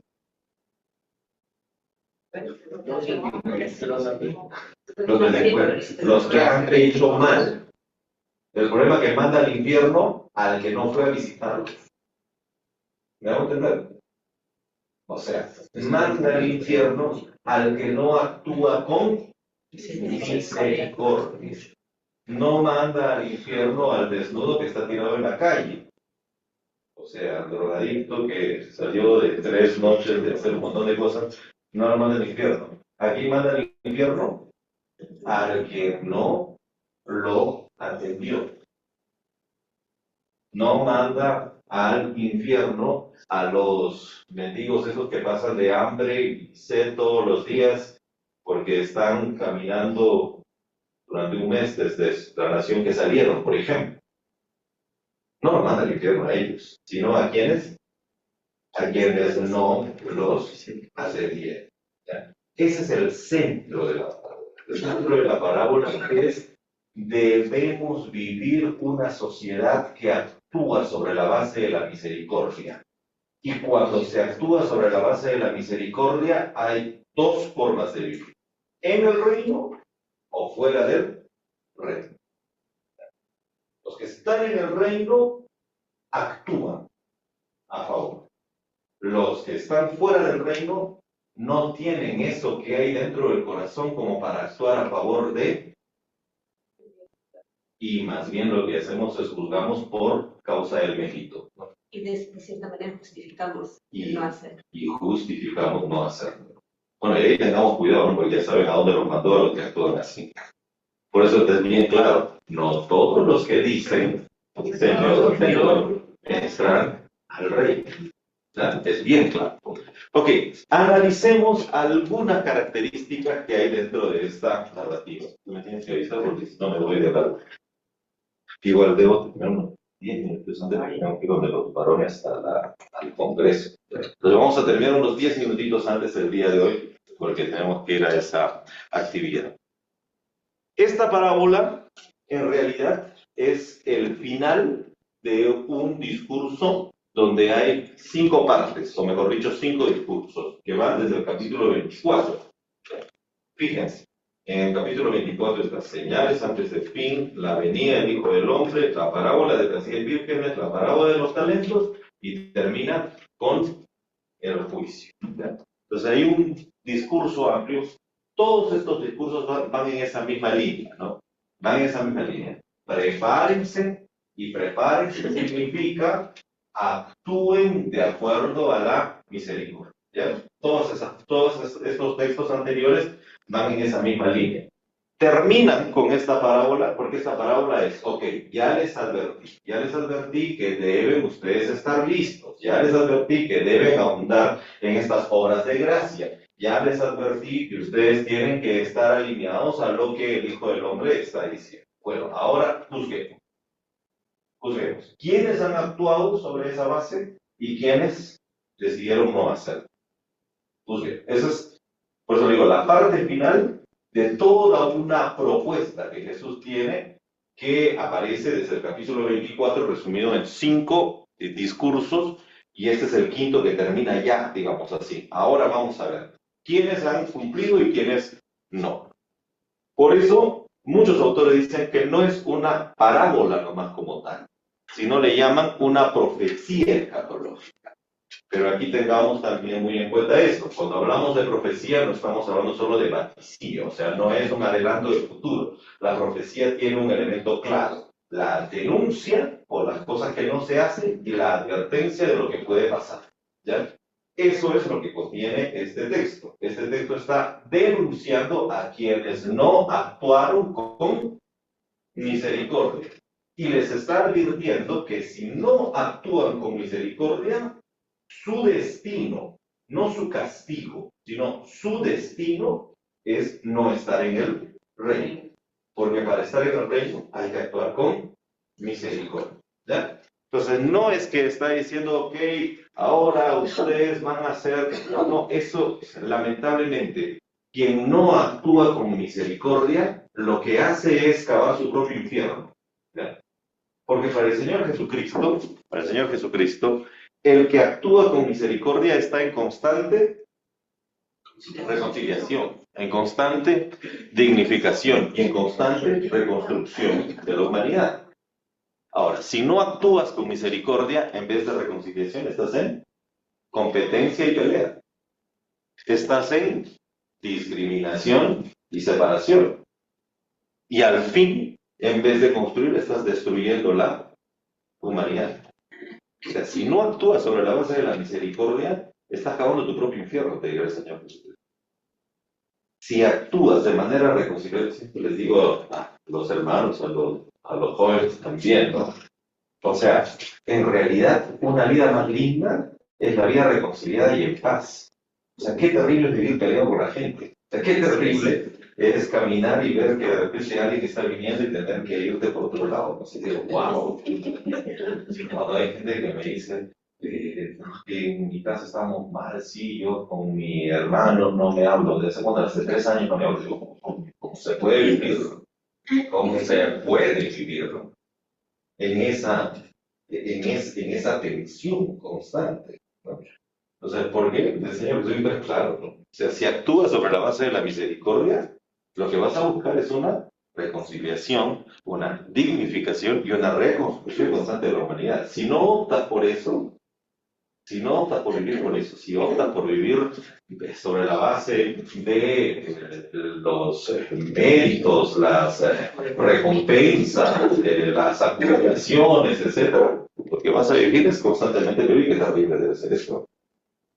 Por eso es que el mundo de hoy, por ejemplo, y claro, en el mundo de hoy cada vez hay enfermedades que vienen y que son enfermedades y condiciones que surgen sobre la base de la no práctica de la misericordia y de la reconciliación, que es el estrés, que es la depresión. Son enfermedades que lastimosamente se viven, pero que no son incluso enfermedades individuales, sino que en realidad son enfermedades más sociales.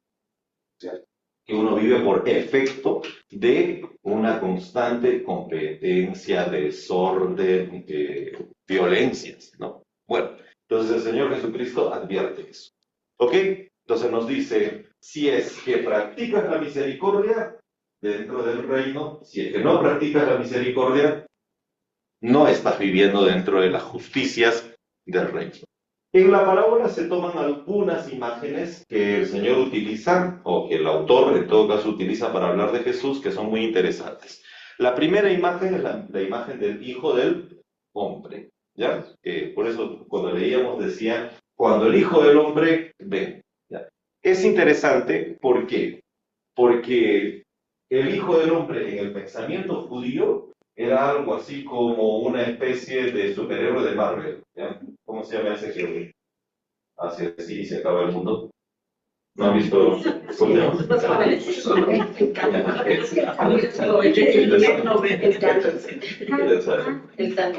Ajá. O sea, exacto, algo así era el Hijo del Hombre en la tradición judía. En la tradición judía, el Hijo del Hombre era un ser súper poderoso que estaba por allá, por los cielos, que iba a venir a dar un castillo en el dedo y hacer que todo se cambie y se destruya. Jesús dice, sí, ok. Entonces Jesús dice, yo soy el Hijo del Hombre, pero no soy ese tipo de Hijo de Hombre. ¿Ya? Yo soy un Hijo de Hombre que viene, sí, a juzgar, vamos a decir, para ver quiénes actúan sobre la base de la misericordia y quiénes no, quiénes están dentro del reino. Pero yo soy un Hijo de Hombre que en vez de actuar como rey majestuoso, glorioso, que viene a destruir y matar a todos, yo más bien vengo a servir. Vengo a servir. ¿Ya? Entonces, cambio, usa la imagen, pero la cambia. ¿Por qué usa la imagen del Hijo del Hombre? Porque el Hijo del Hombre tenía la capacidad de cambiar la sociedad. Recuerden que para Mateo lo que Jesús quiere es cambiar la sociedad. Entonces dice, yo soy el Hijo del Hombre que he venido para instaurar un nuevo reino. Pero lo he venido a instaurar como lo instauran los romanos, o sea, proponiendo nuevas leyes, proponiendo nuevas políticas para decir estos son los que merecen castigo y estos son los que no. Yo he venido más bien a animarles a todos a que actúen sobre la base de la misericordia y para eso yo mismo voy a comenzar. Y es por eso que yo he venido a servirles. No he venido a ser servido, sino he venido a servirles. Esa figura utiliza con la figura del Hijo del Hombre. En esta narrativa hay otra figura, que es la figura de los juicios, ¿no? Es como que se hace una convocatoria de todas las naciones. Esa figura no es algo que se inventa este autor, sino que ya los judíos tenían. Los judíos tenían en estos libros, en Primera de Enoc, en el cuarto libro de Esdras, esto no están dentro de la Biblia, ¿no? Son de la literatura judía. De la literatura judía antigua hablan sobre los juicios a las naciones. Toman esas figuras, pero para hablar sobre la propuesta de Jesús de cambiar a la sociedad, convertirla en una sociedad basada en la misericordia. ¿Ya? Y también el texto de Mateo está fundamentado en una fuente literaria anterior. Recuerden, a ver, Jesús vive hasta los años 30. ¿Cuándo aparece el Evangelio de Mateo? ¿Qué decía? En los años 80. ¿Cuánto tiempo de separación hay? Como 50 años. En esos 50 años comenzaron a aparecer un montón de documentos. ¿Ya? Lo que hicieron los evangelistas en los años 80 más o menos es tomar esos documentos y armar el Evangelio. ¿Ya? Uno de esos documentos anteriores hoy se le llama Fuente Q, que es un documento que contenía muchos dichos. Jesús, o el autor del Evangelio, toma esos dichos para construir justamente esta representación del juicio final, porque esos dichos que aparecen de Jesús son dichos que hablan mucho acerca de la justicia, del juicio hecho a través de la justicia que opera por la misericordia. ¿Ya? Entonces, ¿qué es lo que estoy tratando de decirles? Lo que estoy tratando de decirles es que este último discurso es un discurso que seguramente Jesús lo dijo, pero lo que hace el autor es recuperar algunas cosas que dijo Jesús para armar algo mayor sobre la base de estas figuras que va a utilizar para hacer esta narrativa y demostrarnos que lo que Jesús quería era que la sociedad sea una sociedad que funcione sobre la base de la misericordia. ¿Ya? Utiliza imágenes comunes de aquel entonces, ¿no? Las imágenes de los corderitos y de las ovejitas. Voy a pasar rápido porque no tengo tiempo. Entonces, ¿por qué utiliza la imagen de los corderitos y de las ovejitas? Porque era una imagen con la que le iban a entender. ¿Ya? Jesús está dirigiéndose a un público que es un público casi enteramente rural. Y para que el público rural entienda, tiene que utilizar imágenes propias del mundo rural, del mundo pastoril, ¿no? Del mundo campesino. Por eso toma la idea de las ovejas y las cabras, ¿no? ¿Por qué? Porque es interesante que los pastores palestinos en aquel entonces, ya, miren, Palestina no es como Quito, ¿no? Son zonas desérticas. Para que aquí es interesante porque aquí, por ejemplo, hay unos caballitos, ¿no? Y los caballitos andan así libres, ¿no? Porque a donde vayan tienen un montón de comida. No, allá son zonas desérticas. Entonces, ¿qué hay que hacer con los animales? Hay que salir y buscar espacios donde hay pasto. Entonces, los pastores lo que hacen es sacan a las ovejas y las cabras. No es que las cabras son malas ni las ovejas buenas, ¿eh? Sino todos son animales, sino que son figuras nada más que utilizan.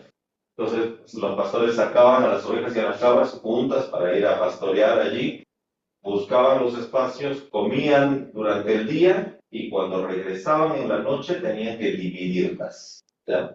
A las ovejas por un lado y a las cabras por otro lado. ¿Por qué las dividían? La razón específica para dividirlas era el frío, ¿ya? ¿Por qué? Porque zonas desérticas hace también mucho frío. Las ovejas tienen lana y pueden resistir, que se quedaban a la intemperie, mientras que las cabras tenían que ir a sitios más bien cerrados. Entonces, esa imagen toma para la parábola, ¿no? Al finalizar el tiempo, vendrá a juzgar y primero dividirá. Por un lado las ovejas y por otro lado las cabras, ¿no?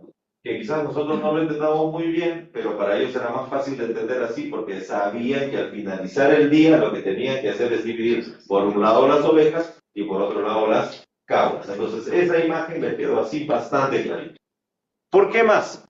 Las ovejas estaban al aire libre y siempre vivían al aire libre porque estaban más abrigadas y además también porque eran más dóciles. ¿Por qué? Porque las ovejas tienen un mayor espíritu de rebaño, vamos a decir así, que las cabras. Las cabras son un poquito más individuales, rebeldes, vamos a decirlo así. No sé si ustedes han sido o tienen algún contacto con la vida campesina, ¿no?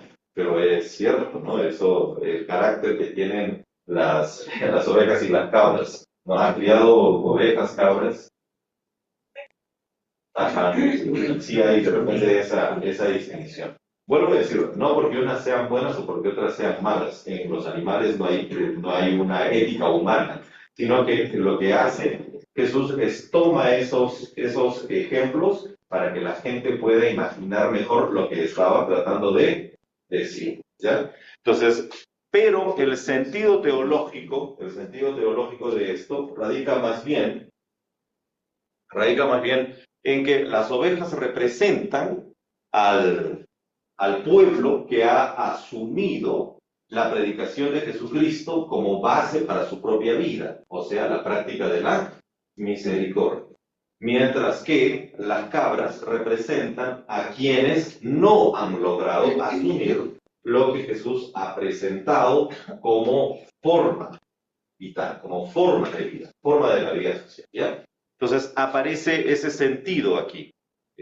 Esta división de derecha e izquierda no tiene nada que ver con cuestiones étnicas, no es que judíos y samaritanos, no, eso no entra en la cabeza de Jesús. No tiene nada que ver con sentidos cultuales, el que va más a la iglesia y el que va menos a la iglesia, ¿no? Recuerden que las ovejas y las cabras están allí siendo juzgadas, vamos a decir así, con un criterio. ¿Cuál es el criterio? ¿Quién practica la misericordia? No quién va más al culto, sino quién practica la misericordia. ¿Ya? Esa es la razón del juicio. Tampoco no es una cuestión doctrinal, no es quién sabe más de la ley, sino es al fin quién la practica de la manera más básica. ¿Y cuál es la forma más básica de practicar la ley? Servir al ser humano. Entonces, es lo que está de alguna manera juzgando, ¿no? Tampoco tiene que ver con cuestiones ideológicas, ¿no? Derecha, izquierda, que de repente alguien pueda imaginarse, los de la izquierda nos mató a... No, o sea, tampoco tiene que ver con eso. Básicamente es el sentido ético, el sentido ético. O sea, el sentido ético. ¿Qué cosa es la ética? Abiud.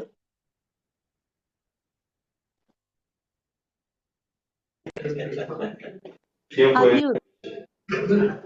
Sí, Patricia. Perdón, antes de pasar a lo de la ética, en definitiva, las ovejas representan a los que vivieron su fe sirviendo a los demás, especialmente a los más necesitados. Sí, por eso la palabra dice que debemos servir al prójimo, es decir, que si servimos al prójimo es como le estamos sirviendo a Jesús mismo. Los cabritos representan a quienes dijeron creer, pero no amaron. No fueron rechazados por no conocer, sino por no amar. Su falta de misericordia reveló que su fe no era genuina, solamente eso, Abiud. Gracias, Paticita. Exacto, ¿no? Eso es lo que justamente la parábola nos quiere mostrar. Lo que la parábola nos quiere mostrar es que el juicio, vuelvo a decir, no es por los méritos en el sentido quién aprendió más. No es por los méritos en el sentido quién acumuló más conocimiento, quién acumuló más razones para ser más destacado. Eso creían ellos. Ellos creían de que más salvación tenían los judíos porque los judíos habían acumulado mayor mérito que los extranjeros. Pero la parábola no nos quiere decir eso, nos quiere decir al revés, ¿no? Nos dice, ¿quiénes forman parte del reino? No quien acumuló más, sino quien entregó más. Quien dio más. ¿Por qué? Porque la parábola, el mismo Jesucristo va a decir, ¿no? En el reino, los primeros no son los que se merecen, sino también los postreros, o sea, los que menos de repente acumulan. ¿Por qué no acumulan? Porque dan más, son los que serán primeros, ¿no? Lo dice bien claro. Entonces, hay otra lógica en ese juicio, ¿no? La práctica de la misericordia que se entrega, como decía Pati, que se la entrega por amor.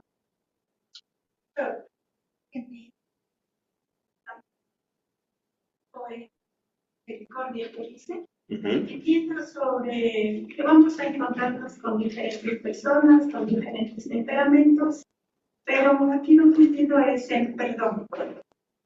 Yo eso es lo que puedo entender la misericordia, porque si nosotros no perdonamos, entonces ¿cómo habría misericordia? Entonces eso es lo que yo entiendo. Aquí se refiero yo al menos es con el perdón. Así es, así es. Y volviendo a lo que decía Jorgito hace algún rato, compasión, misericordia, perdón, ¿cómo está? En ese mismo eje, ¿no? En ese mismo eje que nos ayuda a entender la acción de la misericordia.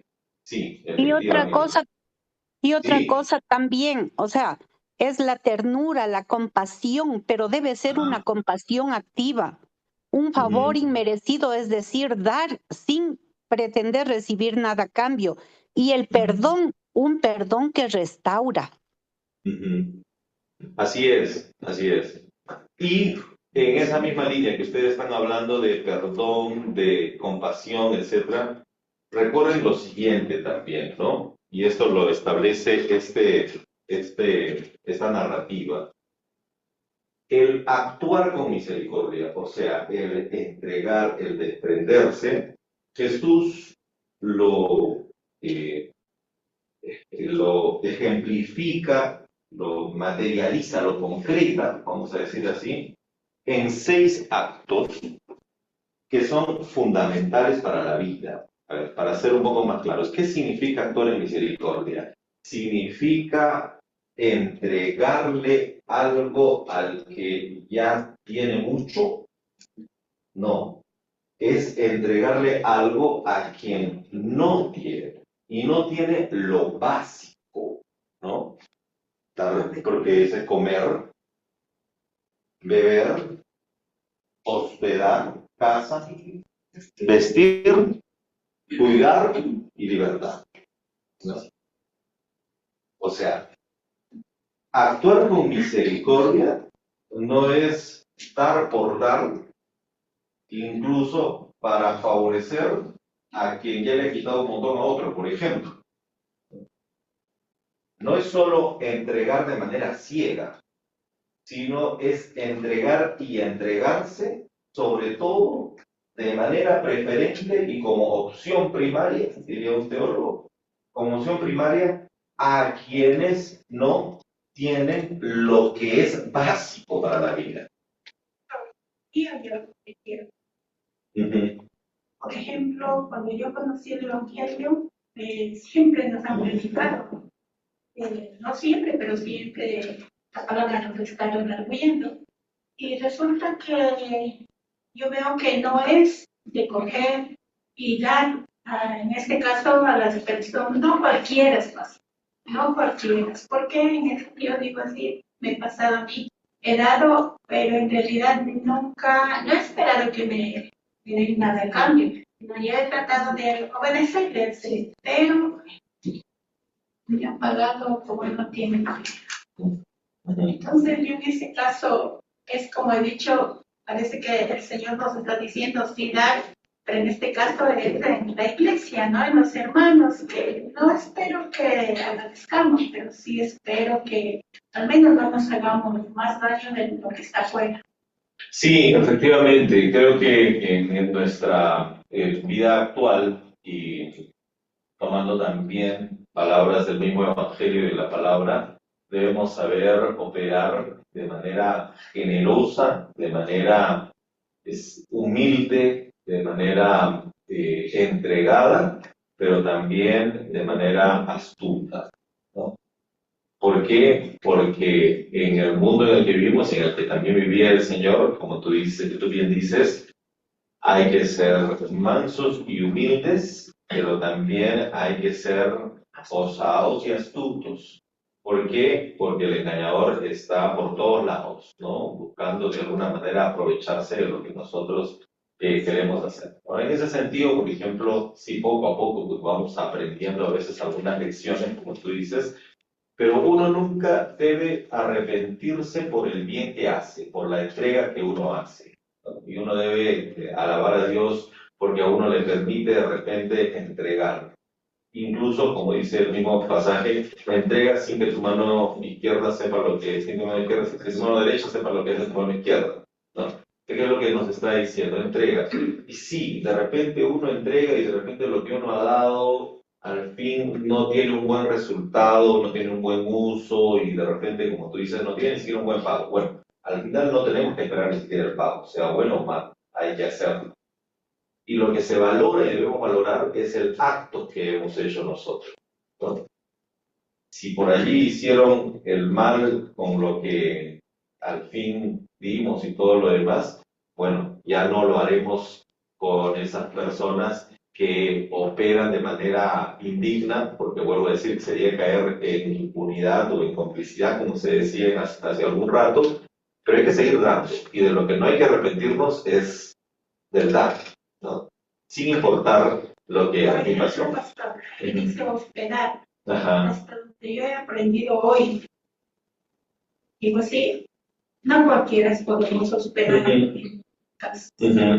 No, pastor, porque a veces yo por mí yo he dicho sí, la palabra dice así y voy a hospedarle, pero no, pastor, yo he aprendido una vez más que no podemos hospedar a cualquier persona y poner sí, solo porque nos falta el tiempo, perdona que te corte allí, y es a lo que iba, y gracias por lo que tú dices, ¿no? El problema, o sea, es que debemos aprender a actuar de manera más osada. Tienes toda la razón. Hoy es tan riesgoso de repente abrir la puerta a alguien. Pero eso no significa que no debemos ser hospitalarios. Hay distintas formas de serlo, ¿no? Qué sé yo, cosas tan mínimas como de repente pagarle un hospedaje, ¿no? Alguien que vemos que está en una necesidad urgente.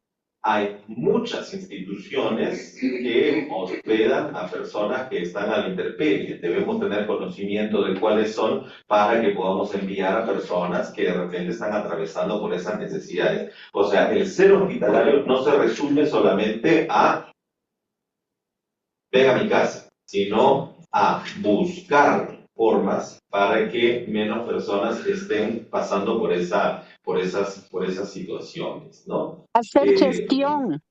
hacer gestión, definitivamente. Pasa lo mismo con, por ejemplo, ser generoso no significa solamente darle plata a alguien, es más. Lo que menos debemos hacer con un niño que, por ejemplo, en la calle está pidiendo algo, es a veces darle dinero, porque no es darle dinero a él, sino es darle dinero a su explotador. Por eso lo que hay que hacer más bien es ofrecerle comida, ofrecerle atención, porque esas necesidades son las necesidades que son mucho más urgentes, ¿no? Entonces, lo que hay que hacer es, hay que ser generosos, como bien dices, e ir aprendiendo a ser cada vez más astutos para que lo que demos pueda al fin tener ese objetivo y ese propósito de la atención real, ¿no? Y sí, o sea, ahí, como vuelvo a decir, estás en todo lo correcto. Debemos actuar con sabiduría, ¿no?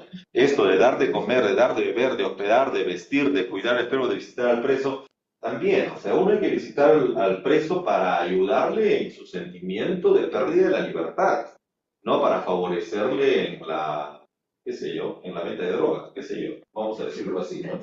Porque a veces uno dice, ay, sí, no, lo que me entregó es este sobrecito, pero yo lo acepté y lo saqué, y al final uno termina también en la cárcel, ¿no? Entonces, hay que ser sabios también, ¿no? Y bien lo que dice, no es una generosidad servil, una generosidad completamente y absolutamente ingenua, sino una que también actúe con esa astucia que nos pide el Señor. Termino con esto nada más, porque ya tenemos que irnos. Lo que quería decirles son de estos actos, y una cosa que me parece muy interesante en la parábola también, es que es interesante porque ninguno, ni las cabras ni las ovejas, sabían, porque te decían, ¿cuándo te vimos? Nunca supimos, ¿no?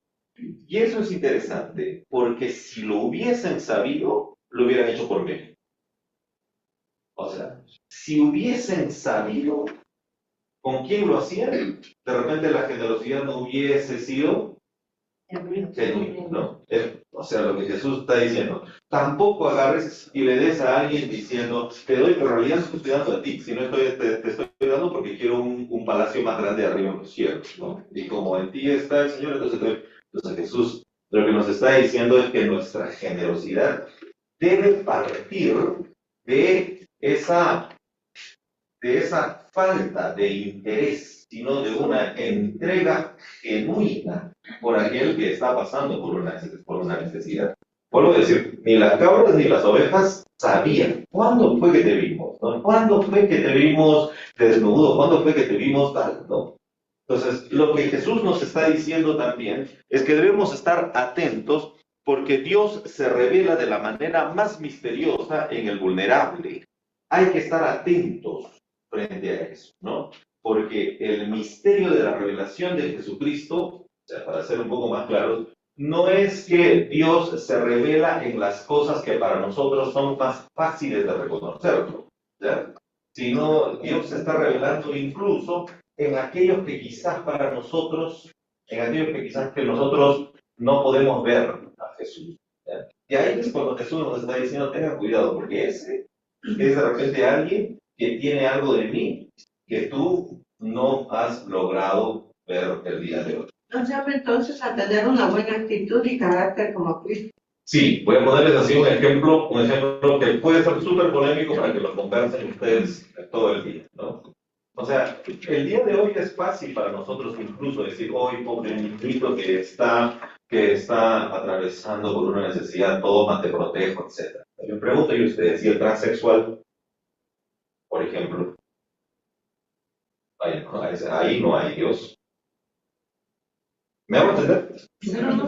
Dios se revela misteriosamente en algunos que incluso nosotros creemos que su presencia no puede habitar.